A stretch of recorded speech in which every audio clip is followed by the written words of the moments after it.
Challenge എന്ന് പറഞ്ഞാൽ no expression challenge. ഇതാണ് മൽബറി ഉപ്പിട്ടത് കഴിക്കണം. പഴുത്തതും ഉണ്ട് പച്ചയുണ്ട്. ഇത് ഉപ്പിട്ടിട്ടുണ്ട്. ഇത് ഉപ്പിന്റെ കൂടെ ഒരു എക്സ്പ്രഷനും ഇല്ലാതെ കഴിച്ചു തീർക്കണം. അതാണ് ചലഞ്ച്.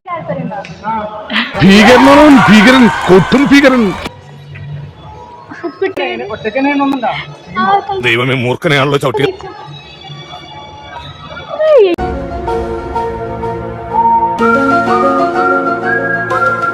അയ്യോ ഉപ്പും കൂടെ ചേർക്കണേ. റോഷിനി താങ്കൾക്കൊരു 10 രൂപ കിട്ടുന്നുണ്ട്. അല്ലേ 10 രൂപ? ഓക്കെ എടുത്ത്. ഉപ്പ് ഫ്രീ. അയാടെ ഉപ്പറാ ഫ്രീയടാ സമ്മാനം. ചാലഞ്ച് വളരെ ഭംഗിയാക്കി തീർത്ത ആദിത്യന് എന്തായാലും ആദിത്യന് ചാലഞ്ച് ഭംഗിയായിട്ട് തീർത്തു. ഭാവിയിൽ ഇനിയും ഇങ്ങനെയൊക്കെ ചാലഞ്ച് ചെയ്യാൻ പരിപാടി അവതരിപ്പിച്ചാലും ഇത് തന്നെയാണല്ലോ അതിന്റെ വിധി.